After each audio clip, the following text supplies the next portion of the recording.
Benjamin Netanyahu के सामने बड़ा संकट खड़ा हो चुका है। ईरान के सर्वोच्च नेता अली खामनेई ने अपने एनएसए को हिजबुल्लाह के गढ़ में भेजा है। हिजबुल्लाह का गढ़ यानी कि लेबनान की राजधानी बैरूत, और बैरूत से जो 3 बातें निकलकर सामने आई हैं उसे लेकर व्हाइट हाउस तक हड़कंप मच गया। अगले कुछ दिनों के अंदर पश्चिम एशिया में एक नया फ्रंट खुल सकता है। वैसे खबर यह भी है कि इजराइल अब ईरान पर फिर से स्ट्राइक करने का प्लान बना चुका है। जब गाजा में बम फट रहे थे, जब गाजा पर बंकर बस्टर गिर रहे थे, इसी दौरान 24 घंटे के अंदर इजराइल ईरान के बीच बहुत बड़ा उलटफेर हो चुका है। ईरान ने इजराइल के खिलाफ हिजबुल्लाह को फिर से सुपर एक्टिव कर दिया है। हसन नसरल्लाह की बरसी पर ईरान के राष्ट्रीय सुरक्षा परिषद के सचिव अली लारिजानी पहुंच गए लेबनान। लारिजानी ने बैरूत पहुंचकर साबित कर दिया कि ईरान हिजबुल्लाह के साथ खड़ा है।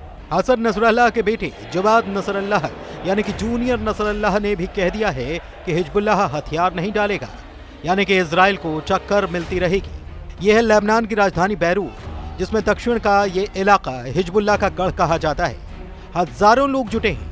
मौका हसन नसरल्लाह की बरसी का है। ये लोग उसी जगह इकट्ठा हुए जहां पर नसरल्लाह की कब्र है, और यहां लगे पोस्टर बता रहे हैं कि हिजबुल्लाह सुपर एक्टिव हो चुका है और उसको फिर से सक्रिय करने वाली ताकत ईरान है।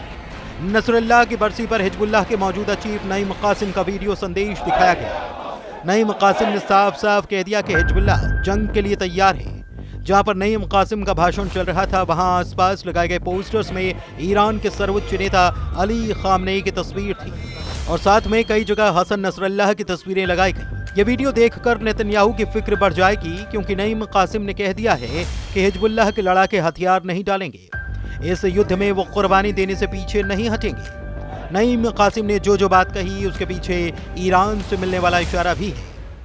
हसन नसरल्लाह की बरसी पर ईरान के राष्ट्रीय सुरक्षा परिषद के सचिव अली लारिजानी का होना एक बहुत बड़ा मैसेज है। मैसेज ये कि हिजबुल्लाह खत्म नहीं हुआ, हिजबुल्लाह जिंदा है, हिजबुल्लाह लड़ता रहेगा, और ये तीनों बातें सबसे ज्यादा इजराइल को तनाव देंगी। ईरान इस बात की गारंटी दे रहा है। बैरूत में ड्रोन वीडियो बनाकर हिजबुल्लाह ने अपनी ताकत दिखाई है। अब से पहले हिजबुल्लाह को खत्म माना जा रहा था। हिजबुल्लाह पर हथियार डालने यानी कि सरेंडर का दबाव बनाया जा रहा था, लेकिन नसरल्लाह की बरसी पर हिजबुल्लाह ने बता दिया कि उसका युद्ध खत्म नहीं हुआ। हिजबुल्लाह को लेकर सबसे चौंकाने वाली खबर तो कुछ और है। एक तरह से इजराइल के खिलाफ एक नया चक्रव्यूह बनते हुए नजर आ रहा है। हिजबुल्लाह चीफ नईम कासिम ने कहा कि वो सऊदी अरब से बेहतर संबंध चाहते हैं। नईम कासिम यानी कि हिजबुल्लाह के सऊदी अरब से संबंध सामान्य होते हैं, तो इसमें इजराइल के खिलाफ एक बड़ा चक्रव्यूह बनते हुए देखा जा सकता है। ईरान में राष्ट्रीय सुरक्षा परिषद के सचिव अली लारिजानी ने भी कहा कि सऊदी अरब एक मित्र देश है और वो हिजबुल्लाह की सऊदी अरब से बातचीत की पेशकश का स्वागत करते हैं। अब सवाल यह है कि क्या इजराइल के खिलाफ ईरान, हिजबुल्लाह और सऊदी अरब एक प्लेटफॉर्म पर आ सकते हैं? 19 सितंबर को नईम कासिम ने सऊदी अरब के क्राउन प्रिंस मोहम्मद बिन सलमान को बड़ा मैसेज दिया था। नईम कासिम ने कहा था कि वो सऊदी अरब के साथ नया रिश्ता कायम करना चाहते हैं, बातचीत चाहते हैं, ताकि दोनों पक्षों के बीच जो दिक्कतें रही हैं उन्हें दूर किया जा सके। सऊदी अरब के लिए हिजबुल्लाह का मैसेज अरब मीडिया में छाया रहा, क्योंकि हिजबुल्लाह चाहता है कि इजराइल के खिलाफ अब सऊदी अरब उसके साथ खड़े हो जाए। कतर से लेकर तुर्की और बाकी अरब देशों से लेकर इजराइल तक हर जगह यह खबर छाई रही।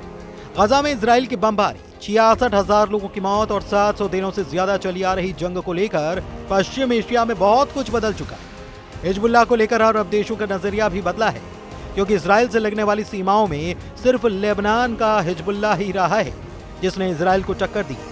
लेकिन ये टक्कर भी हसन नसरल्लाह की मौत के बाद से कमजोर पड़ी है।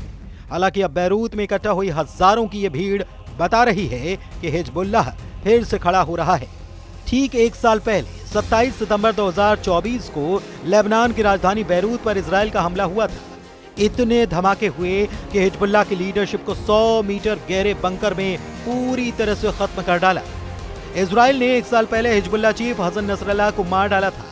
तब हिजबुल्लाह कमजोर जरूर हुआ, क्योंकि उसकी लीडरशिप पर बार बार हमले हुए। अब 27 सितंबर 2024 को याद करने के लिए बैरूत में हजारों लोग इकट्ठा हुए। पोस्टर्स में हिजबुल्लाह के उन तमाम कमांडर्स की तस्वीर है जिनको इजराइल ने लगातार हुए हमलों में खत्म कर दिया। इसमें कोई शक नहीं कि लेबनान में इजराइल का दायरा बढ़ा है। इजराइल की फौज लेबनान में भी घुसी, लेकिन फिर उसे वापस लौटना पड़ा। अब 24 घंटे के अंदर बेंयामिन नेतन्याहू को मिला है बड़ा चैलेंज। ठीक उसी तारीख जब नसरुल्लाह को मारा गया, उसके 1 साल बाद यानी कि 27 सितंबर 2025 जूनियर नसरल्लाह यानी कि हसन नसरल्लाह के बेटे जवाद नसरल्लाह ने दी है बड़ी वार्निंग। जवाद नसरल्लाह का दावा है कि हिजबुल्लाह से हथियार छीनने के बारे में सपने में भी नहीं सोचा। ईरान के सर्वोच्च नेता अली खामनेई भी कह चुके हैं कि हिजबुल्लाह की ताकत कोई नहीं मिटा सकता और उससे कोई हथियार नहीं छीन पाएगा। बैरूत में मनाई गई बरसी में जूनियर नसरल्लाह यानी कि जवाद नसरल्लाह को भी देखा गया। जवाद नसरल्लाह को बहुत उम्मीदों के साथ देखा जा रहा है। हिजबुल्लाह कैडर लेबनान में हिजबुल्लाह का शक्ति प्रदर्शन बता रहा है कि इजराइल को चौकन्ना रहना पड़ेगा। तो क्या जूनियर नसरल्लाह ने हसन नसरल्लाह के मिशन को पूरा करने की ठानी?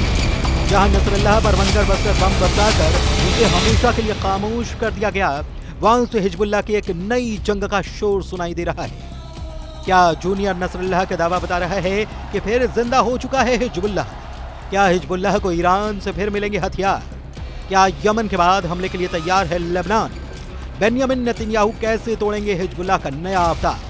इन सब के बीच ईरान को अलर्ट करने वाली बड़ी खबर रूस के विदेश मंत्री ने दी। जब से रूस के विदेश मंत्री सर्गेई लावरोव ने कहा है कि ईरान पर फिर हमला हो सकता है, तब से तेहरान में रेड अलर्ट है। सिग्नल साफ है कि इजराइल कोई बड़ी तैयारी कर रहा है, जिसकी खबर पुतिन को हो चुकी है और उन्होंने अब ईरान को आगाह भी कर दिया है। रूस और ईरान की दोस्ती बहुत पक्की है। यूक्रेन के युद्ध में ईरान ने रूस को बड़ी मदद की।